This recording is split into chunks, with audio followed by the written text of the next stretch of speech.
Oke, jadi pertama database-nya ya. Jadi database-nya itu sebenarnya tujuan dari tugas yang kemarin itu supaya kita bisa membuat sistem yang menunya itu dinamis. Menunya dinamis begitu ya. Jadi di sini ada menu, ya di sini Anda bisa menambahkan kolom icon ya jika diperlukan. Kemudian di sini ada ID menu, nama menu, dan nama controllernya. Dalam contoh ini saya ada menu aplikasi, nama controllernya adalah ini, data user ini, level user ini, dan seterusnya. Ya. Dan ini bisa ditambahkan secara dinamis lewat aplikasi itu sendiri.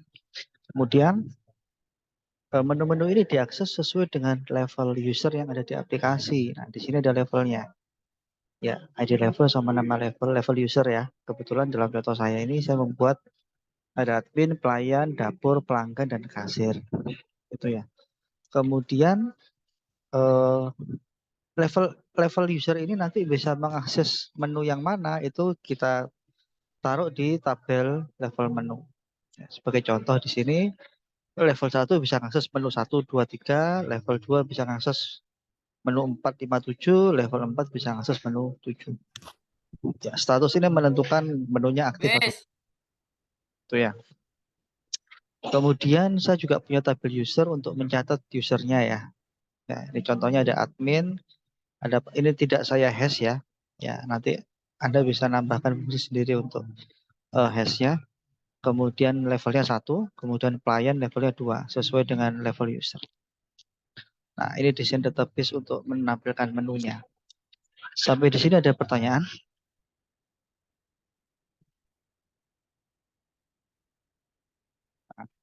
Selanjutnya, saya perhatikan Anda banyak yang mengaktifkan tidak mengaktifkan routing otomatis ya. Nggak masalah gitu ya. Tapi mungkin akan agak merepotkan kalau kita berada pada fase development ya. Jadi kalau pada masa development itu kadang kan kita uh, masih berubah-ubah gitu ya, kontrolernya berubah-ubah, kemudian fungsinya juga bisa nambah, bisa berkurang dan seterusnya. Jadi uh, akan lebih efisien kalau rootnya dimatikan dulu. Nanti kalau sudah fix root controller mana dan fungsi-fungsi mana yang bisa diakses begitu ya, yang bisa diakses dari URL, nah itu baru ditulis di rootnya. Itu akan lebih cepat seperti itu. Nah, bagi yang belum tahu, untuk mematikan atau untuk membuat rootnya otomatis, kalau rootnya otomatis itu artinya gimana? Artinya kita tidak perlu menambahkan definisi root ya. Ya di sini kan standarnya misalkan gini ya. Kalau di folder aplikasi kita nanti ada yang mengakses slash ini, maka nanti yang diakses itu adalah controller home dengan function index kan begitu ya. Kalau ada yang akses tulisan hello world, berarti yang nanti akan mengacu pada program yang dijalankan itu program yang ada di kelas hello world. Nama fungsinya adalah get index kan gitu ya. Nah untuk membuat supaya dia otomatis kita bisa langsung set seperti ini ya. Ya, jadi root auto rootnya di set true. Ya. Nah dengan model seperti ini, apapun controller kita itu otomatis bisa diakses ya. Controller kita yang kita buat apapun di sini, walaupun tidak kita daftarkan di roots-nya di sini, itu bisa diakses dari URL. Itu ya. Oke, sampai di sini ada pertanyaan?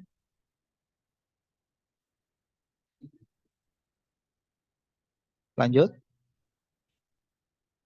Nah, kemudian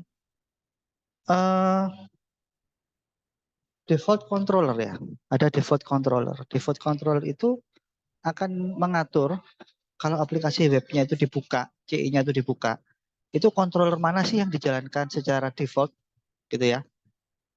Nah, di sini ditentukannya melalui melalui tag ini ya, root set default controller. Maka kalau kita nggak ngotak-ngatik, default controllernya itu adalah home. Nah, dalam contoh ini saya memanfaatkan controller home ya. Ketika dijalankan dia akan manggil function index ya. Kalau kita nggak mendefinisikan dia akan manggil function index. Kebetulan Di sini saya skip ya root-nya ya. Jadi kalaupun kita pakai root, yang dipanggil memang home dan home function index. Nah, ketika dia masuk index, di sini menjalankan perintah redirect. Redirect itu artinya dia membuka halaman, ya. Redirect to, kebetulan yang dibuka adalah controller login. Jadi dia akan menjalankan controller login.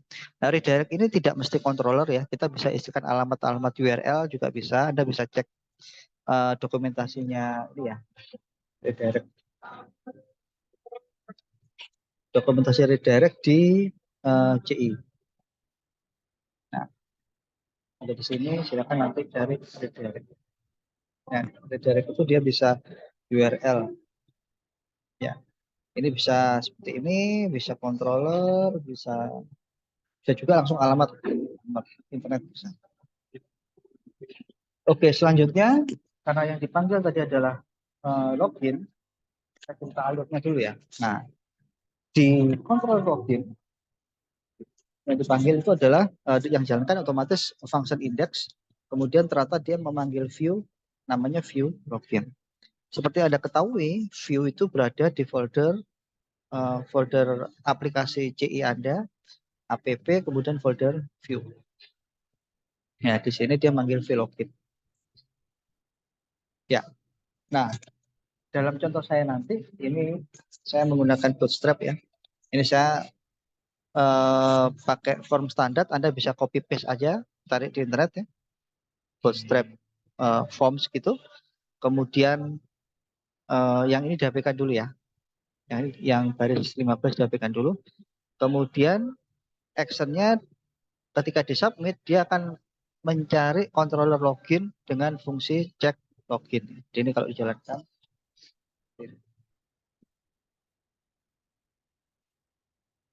Sorry, public. Ya, ya. Sampai di sini ada pertanyaan rekan-rekan? Nggak ada, Pak. Lanjut ya. Nah, di login, tadi kan yang dipakai cek login ya. Login. Nah, saya mau cerita lagi nih. Jadi, kalau kalau kita tahu ya, kita tahu di dalam browser itu kan metodenya form itu kan ada post gitu ya, ada get gitu ya. Kemudian bisa juga request itu dari Ajax misalkan. Nah, di C4 itu kita bisa menggunakan sebuah fungsi yang namanya request. Nah, request itu tidak perlu kita menentukan ini post atau get. Dia akan ngecek ada request apa.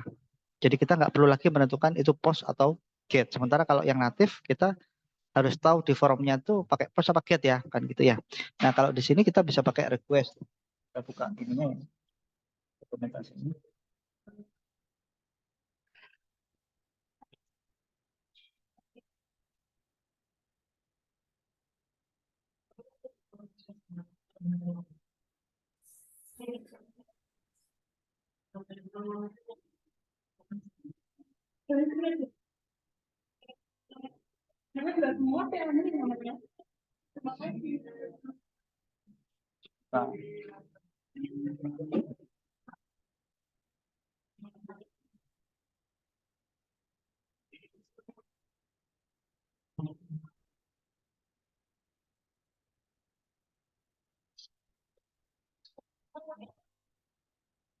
Nah, kita cari yang lebih general ya.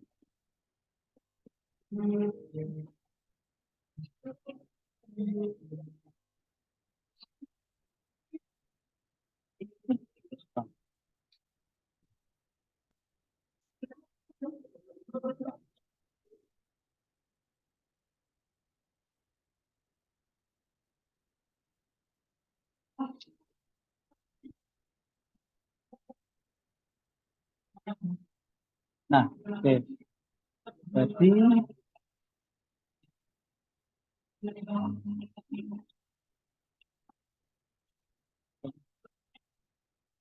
nah ini ya, jadi penjelasannya di sini ya. Jadi ketika kita menerima request atau input form ya, sebenarnya kan bisa macam-macam ya sebenarnya. Ada server, ada get, ada post, ada ini gitu ya. Nah, Ada beberapa jenis begitu ya. Jadi misalkan bisa kalau kita pakai yang native post, kemudian nama indeks postnya apa kan gitu kan ya. Nah, kan bisa seperti ini. Sementara kalau kita pakai get juga ini kita bisa pakai get gitu ya. Nah, dengan CI itu kita bisa menggantikan post dan get tadi dengan menggunakan request. Ya, kita gunakan untuk mendapatkan data. Nah, ya tinggal ini aja. Kamu request get var apa? Nama indeksnya gitu ya. Nah, kalaupun misalkan kita masih ingin menentukan, ingin tahu secara spesifik ini sebenarnya post atau get misalkan, atau mungkin jenis yang lain, nah itu kita tetap bisa nih secara spesifik kita pakai get post, get cookie, get server, get environment. Gitu ya. Jadi ini penjelasannya. Nah ini juga bisa get JSON, juga get ajak juga bisa. Ya. Nah dalam contoh ini saya pakai langsung request get var. Kenapa ini kok uname pwd? Karena di view-nya tadi itu nama variabel yang digunakan untuk inputannya adalah bukan di ID ya, tapi di name-nya. Itu yang belakang di sini. Di name-nya ini adalah uname, kemudian yang satunya pwd. Nah, kemudian saya ngecek nih loginnya valid apa enggak. Saya pakai model ya. Uh, saya punya user model. Supaya user model itu dikenali oleh kelas login, ini harus kita use dulu. App model user model. Nanti kita buka user modelnya. Kemudian untuk meload modelnya di sini ya, user model sama dengan new user model. Variabel ini variabel kebetulan namanya user model ya. Kemudian di dalam user model itu ada fungsi isValid login dengan parameter username dan di sini hasilnya adalah jumlah data yang ketemu begitu ya. Kita buka ya modelnya. Ya, isValid login. Jadi di sini parameternya ada username dan password. Ya, di dalamnya connect database-nya DB connect, kemudian query biasa ya. Select count bintang st, ini variabel nama kolomnya saya kasih t gitu ya. Dari tabel user yang nama usernya adalah ini dan passwordnya adalah ini begitu ya. Dia ngecek ada enggak gitu ya. Kalau ada, maka ini kan countnya nilainya lebih dari 0 kan. Kalau ada, dia akan mengembalikan tadi. Jadi di sini saya row query get row itu akan menghasilkan query t ini, kemudian kalau dia ada isinya maka result adalah row t. Jadi t itu nggak tahu isinya berapa. Kalau dia nggak ketemu usernya, berarti isinya 0. Kalau ketemu usernya, berarti isinya harusnya 1. Gitu ya. Sampai di sini ada pertanyaan?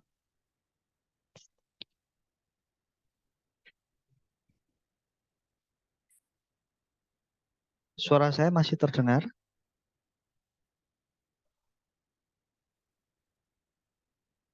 Iya terdengar Pak. Oke, lanjut ya. Nah, sebentar. Oke, sebentar. Sebentar.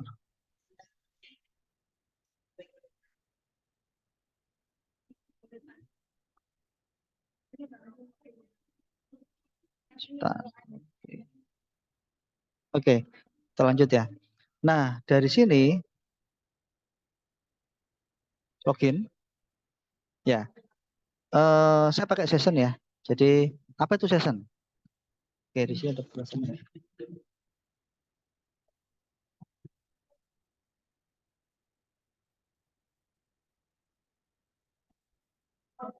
Oke ya, jadi session itu digunakan untuk mengelola user state ya, kondisinya user, dan bisa digunakan untuk melacak aktivitasnya dia ketika dia membuka browser gitu ya. Dengan cara yang lain, session itu memori yang ada di browser. Nah, memori ini ketika browsernya ditutup hilang, begitu ya. Ketika browsernya dibuka, memori ini ada, bisa kita gunakan nih. Kita gunakan untuk menyimpan informasi saat user menggunakan aplikasi kita.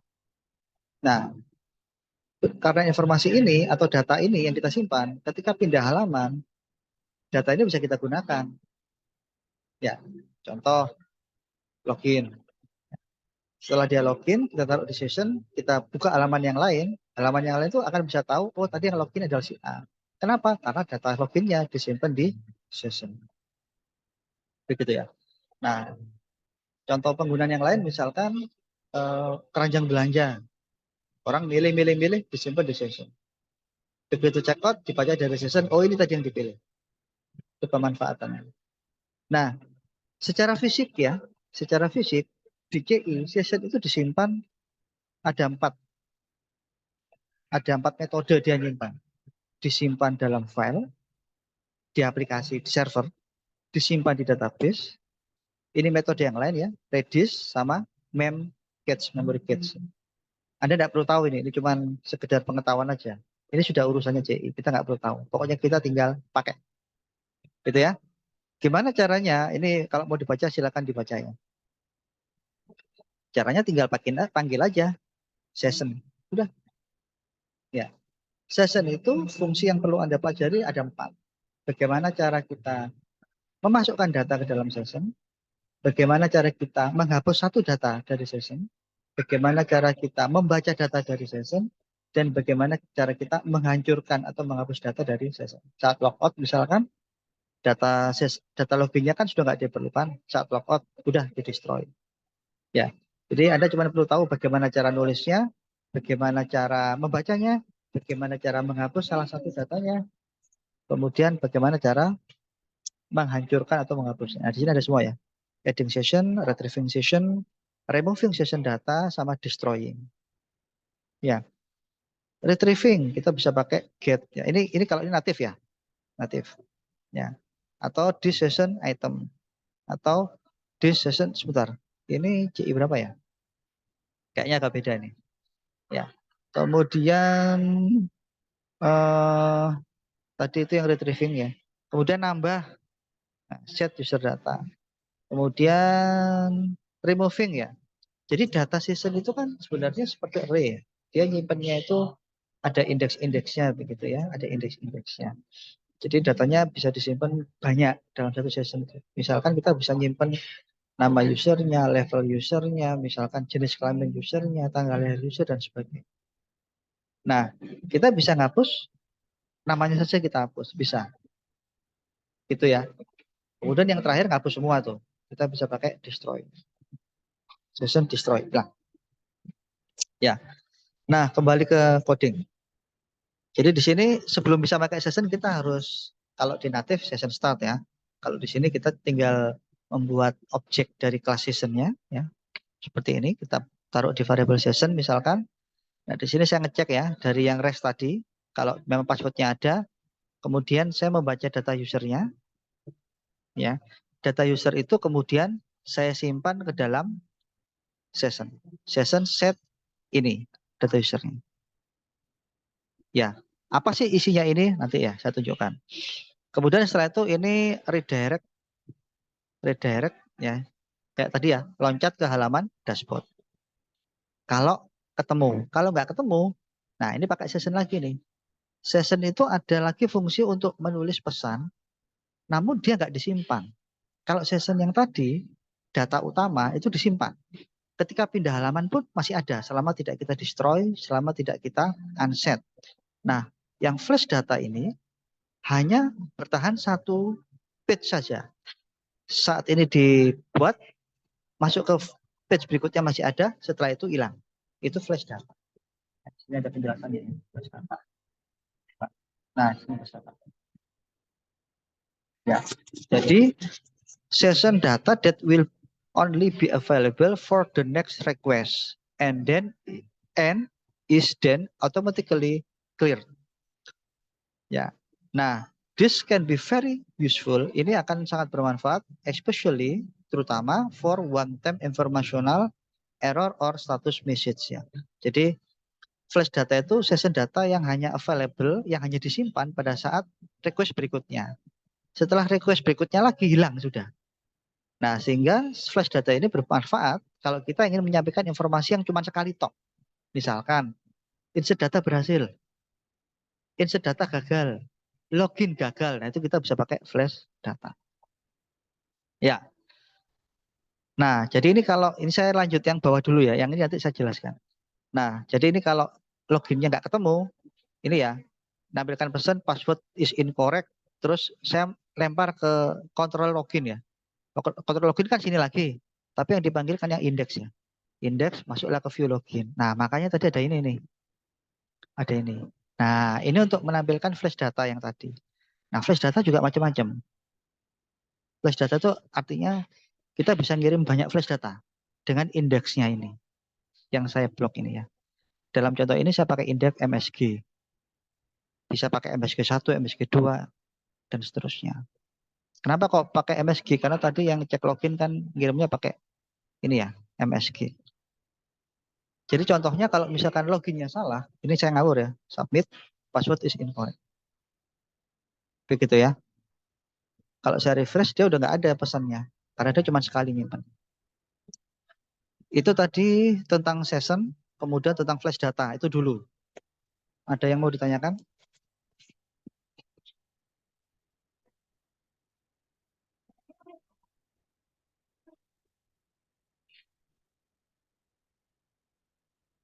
Bagaimana? Lanjut.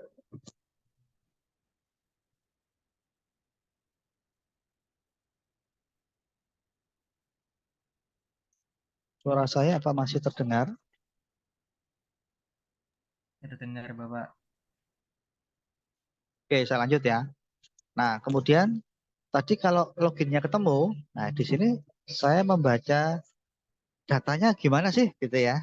Get data user berdasarkan username. Itu ada di user model get data user. Oke, di sini.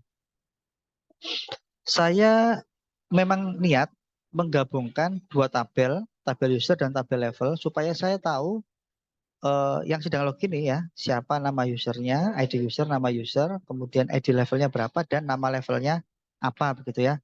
Sehingga saya pakai query ini nih. Saya lihat ID user, nama user, ID level, nama level dari tabel user. Nah, saya nggak pakai database builder ya. Anda bisa pakai database builder jika diinginkan. Saya pakai query left join tabel level on tabel level titik ID level sama dengan tabel user ID level. Ya, di mana nama usernya adalah tanda tanya. Tanda tanya ini kita kelempar di sini ya. Di mana nama usernya adalah username. Oh ya, di sini ketika mendesain tabel user, saya pastikan, nah di sini ada indeksnya ya. Ini saya pakai adminer ya. Kalau pakai PP admin juga sama lah. Jadi di sini saya pastikan nama user adalah unik. Nah, jadi kalau kayak gini nggak mungkin kita memasukkan nama user dengan nama yang sama. Kan user kan nggak boleh sama begitu ya. Jadi kalau saya masukkan lagi admin misalkan, sebutnya satu. Error ya. Duplicate error. Bukan primary key ya. Ya, kalau primary key-nya ada sendiri aja user. Tapi di sini saya set unique gitu. Kita bisa nambahin index. Nah, di sini indeksnya kan macam-macam ya, bisa primary, unique, index, protect dan sebagainya. Oke, lanjut ya. Ini query biasa, kemudian get result array, hasilnya saya kembalikan ke row. Nah, kalau Anda penasaran gimana sih hasilnya, ini saya tampilkan. Jadi hasil dari row itu, ya kalau ditampilkan, kita lihat ya. Saya login yang benar, hasilnya seperti ini. Jadi dia ketemu, ya query yang tadi ketemu, ID usernya sekian, nama usernya ini, ID level sekian, nama levelnya adalah. Nah, data ini yang saya ambil, kemudian saya taruh ke dalam session. Begitu ya, session. Ini kenapa kok ada row 0 ya? Karena kan hasil query itu kan banyak baris ya. Baris ke 0, 1, kedua, ketiga, dan seterusnya ya. Saya kan cuma perlu ngambil baris yang ke awal ya, yang pertama ya. Baris indeks yang ke 0, makanya saya tulis row yang ke 0. Oke, sampai di sini ada pertanyaan.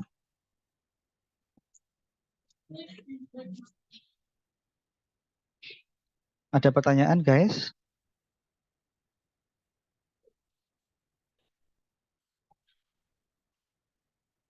Baik, suara saya masih terdengar?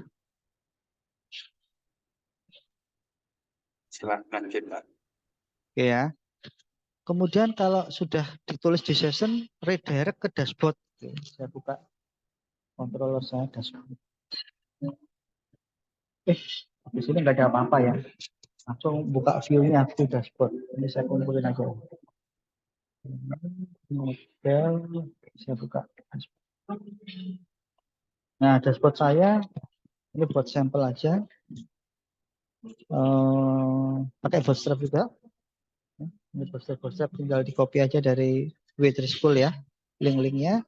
Kemudian saya pakai apa namanya grid ya, grid saya buat baris ya. Dalam baris pertama itu saya bagi 3 dan 3 ya. Dalam grid itu sebenarnya kolomnya kan 12 kotak ya. Anda bisa atur totalnya harus 12. Nah, kemudian ada username, saya ngambil dari session. Kalau sudah punya session ya. Ini cara membaca session. Get nama user, get nama level. Ya. Sehingga kalau ini saya refresh ya. Nah, ini loginnya seperti ini. Ini saya logout dulu ya. Min. Nah, tentunya gini. Ya. Kebetulan saya cuma buat 2 ya. Pelayan. Tentunya beda kalau pelayan. Ya. Saya oke, ini aja. Nah, jadi tampilan yang pertama tadi itu ini ya, username dan level yang atas. Username dan level. Kemudian berikutnya saya pakai row berikutnya. Ini saya bagi 2 bagian ya. 3 dan 9. 3 tambah 9 12 ya. Kalau ini yang sebelah kiri terlalu lebar, kita bisa kurangin ya. Misalkan di sini saya kurangin jadi 2. Di sini misalkan 10. Dia akan impede ya. Nah, saya mulai yang ini dulu ya. Saya pakai navbar. Navbar itu kan ada yang vertikal, ada yang horizontal ya. Saya pakai yang tegak, vertikal. Ambil aja contohnya di internet. Kemudian saya tampilkan ke bawah seperti ini. Ya. Home, menu makanan, menu minuman. Ini dari tabel semua. Nah, yang paling atas, home, ini saya tulis apa namanya? Saya tulis tidak dari tabel ya. Tidak dari tabel, lihat ya. Oke, home, di mana hrefnya ini kalau diklik dia lari ke dashboard. Dashboard jadi dia sendiri. Kemudian yang tengah ini saya looping. Ya. Sebelum saya cerita yang tengah, saya cerita yang bawah dulu. Nah, yang bawah ini saya buat lagi juga logout, di mana hrefnya lari ke login, logout. Kontrol login saya ada logoutnya. Apa yang dilakukan di logout ini ya, yang bawah ya. Session, destroy, kemudian setelah itu redirect ke controller home. Jadi setelah logout, balik ke home. Kalau ke home tadi otomatis balik ke login. Kan gitu ya. Oke, yang di sini. Yang baca menu nih. Nah, kemudian menu yang saya tampilkan adalah, saya tampilkan menu ya. Menu dan nama controller dari tabel menu. Yang ID menunya ada di menu level yang tadi saya buat. Yang ID levelnya adalah ini. Yang orangnya sedang login. Dan statusnya Y. Statusnya Y artinya dia memang menunya mau ditampilkan gitu ya. Kalau dipilih N nanti dia nggak ditampilkan. Nah, kemudian di query biasa, di looping. Nah, setiap looping membuat menunya ya. Sama kayak yang atas ini kan, LI. Cuma di dalamnya bedanya apa? Hrefnya ditambahin nama controllernya, ya. Kemudian nama menunya menampilkan adalah nama menunya. Begitu ya. Nah, sebagai contoh ya, ini saya juga belum ngetes tadi. Misalkan menu makanan. Pakai level menu, misalkan yang ini ya, yang nomor yang ke 25 ini saya set dulu misalkan. Kita lihat. Kita refresh, nah hilang 1 karena nggak diaktifkan, gitu ya. Kalau ini saya set yes, dia akan muncul. Ya. Misalkan satu lagi ya, misalkan diskon, misalkan. Saya buat nama menu baru diskon, gitu ya. Diskon. Kontrolnya juga diskon. Dia ID-nya 8. Sini saya tambahkan di level 2, dia juga bisa nampilkan diskon. Ini tampil yes. Ini kalau saya refresh, diskonnya muncul. Dinamis ya. Begitu. Kalau saya logout, kalau saya masuk sebagai admin, tampilannya sesuai dengan level admin. Ya. Sampai di sini ada pertanyaan.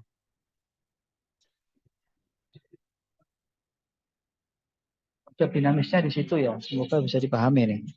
Ada pertanyaan? Ada, Pak. Saya Ya, ingin bertanya. silakan. Untuk yang logcode itu berarti tidak perlu dimasukkan ke tabel database itu ya, Pak? Ya, karena semua level user kan perlu logout ya Mas ya. Semua user perlu logout. Jadi ya udah nggak usah ditulis, sama kan? Iya, soalnya di kasus project saya itu ada level public gitu, Pak. Maksudnya public itu Oh belum boleh. login gitu. Ya, Iya, terserah sih. Itu siapa pilihan berarti Mas ya. sesuaikan gitu ya, Pak, sama Ya, projectnya. boleh, Ya, boleh. terima kasih, Sesuai Pak.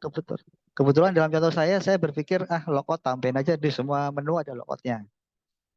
Gitu. Oke, yang lain.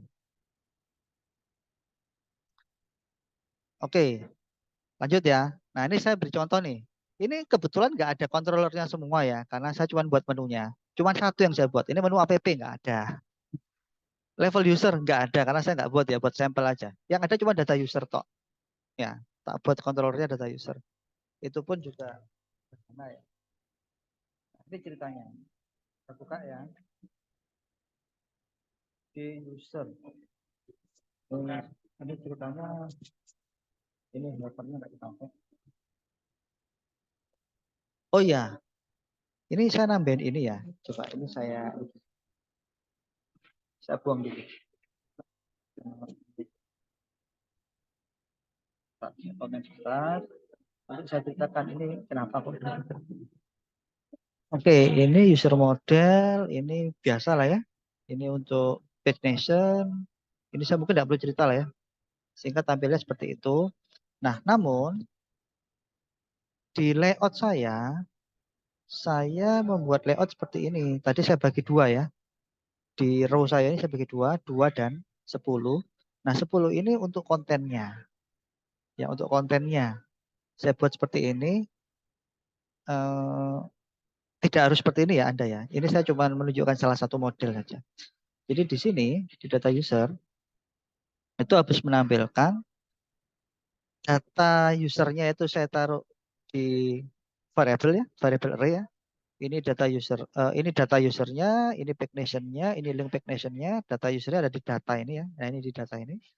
Nah kemudian saya nambahin satu parameter, ini tuh harusnya menampilkan dari view user list. Ya, view user list ada. Ini kalau saya buka, nah, ini ada user list nih. User list ya cuma kayak gini aja ya. Jadi nanti konten yang lobang tadi itu mengambil view dari user list. Nama view-nya user list, gitu ya. Nah, ketika kita manggil view dashboard, kita melemparkan parameter ini, data. Di dalam parameter data ada parameter hal, data, page, dan page link. Nah, di view dashboard, tadi yang data tadi itu kan jadi variabel semua ya. Variabel hal, variabel data, variabel page, dan variabel page link. Nah, di sini, kalau halnya ada, saya pakai iset ya, ngecek ya. Kalau halnya ada, maka include lah hal. Ya, include lah hal. Ini buat ngecekan aja nih. Include lah hal. Padahal hal itu sebenarnya isinya adalah user list. Nah, di dalam user list ada data, ada page link. Begitu ceritanya ya. Sehingga tampilannya dia masuk ke dalam bawah sini. Begitu. Kalau saya klik home, karena home tadi lari ke dashboard, ya hilang dia. Kan dia kan larinya ke dashboard tadi. Nah, kemudian kalau saya log out, nah, sessionnya hilang kan, saya destroy kan. Orang kalau nakal, hacker gitu ya, saya bisa melihat, saya mau lihat data user gitu. Kan saya bisa langsung nulis controllernya di sini. Ya kan? Gini ya. Sorry. Bang. Ada yang salah nih.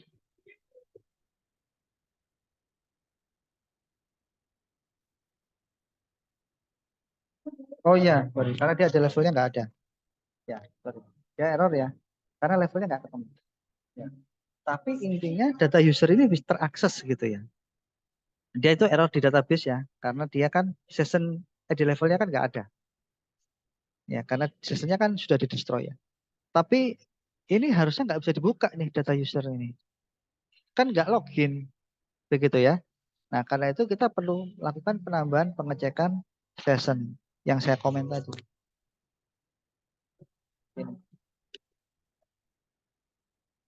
Nah, ini mengecek jika nama usernya kosong, maka sessionnya invalid, dilemparlah ke login. Begitu ya, tujuannya itu. Jadi kalau ini saya refresh, ya munculnya session invalid. Nggak muncul error yang tadi ya. Jadi kalau saya tak masuk ke data user nih, nggak mau deh session, karena nggak login. Kita sudah logout. Itu untuk memastikan bahwa halaman-halaman kita tidak diakses secara bebas oleh user. Jadi untuk akses data user dia ya harus login dulu. Gitu. Yang lebih advance lagi, selain harus login dulu, nanti ngecek di sini. Misalkan saya login sebagai pelayan. Hak saya itu aksesnya menu 4, 5, 7, gitu ya, 8. 4, 5, 7, 8. Nah, program juga harusnya mestinya ngecek nih, 4 ini controller apa, 5 apa, itu yang boleh gitu ya. Di luar itu, kalau saya sebagai pelayan, saya nggak boleh akses. Itu lebih secure lagi. Itu. Oke, sampai di sini ada pertanyaan?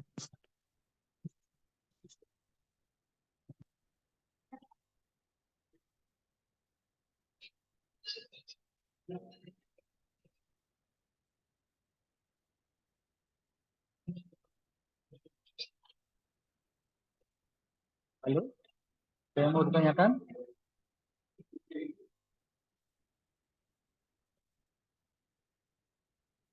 Suara saya masih terdengar?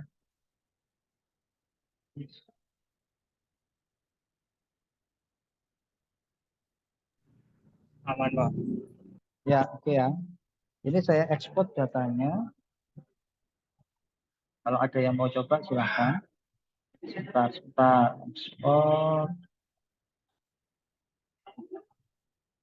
warung SQL. Terus kemudian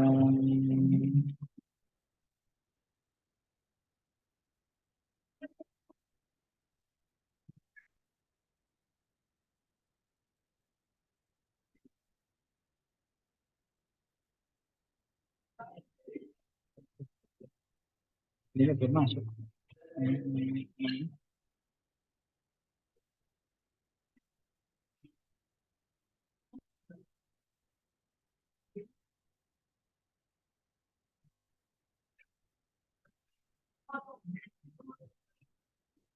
Ini satu lagi. Ini kalau saya kirim lewat ini bisa nggak ya?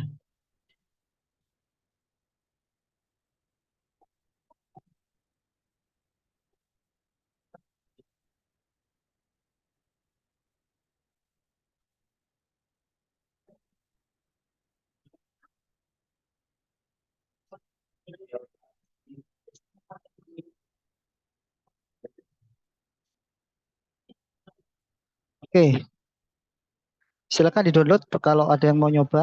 Kalau ada pertanyaan silakan sebelum saya tutup.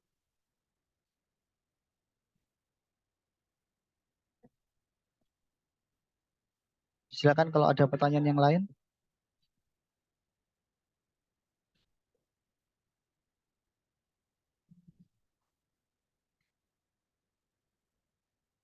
Cukup? Paham, Pak. Sudah bisa di-download?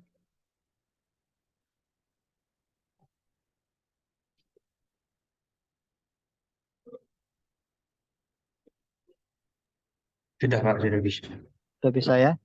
Oke ya, saya kira itu eh, tambahan. Kita akhiri nanti kalau ada yang kurang jelas bisa tanya lagi ya. Bisa chat ke saya, bisa WA juga. Atau mungkin ada yang mengalami kendala error misalkan ya mungkin bisa sama-sama dipelajari salahnya di mana. Baik, terima kasih. Saya tutup. Selamat istirahat, selamat belajar. Terima kasih atas kehadirannya. Wassalamualaikum warahmatullahi wabarakatuh. Waalaikumsalam warahmatullahi wabarakatuh.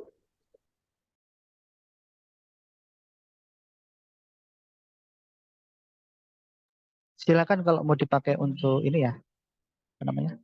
Kalau mau dipakai diskusi boleh. Saya tinggalkan ruangan dulu.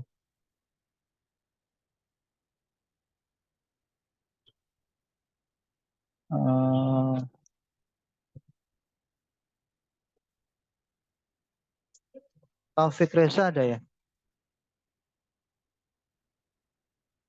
Ada, Pak.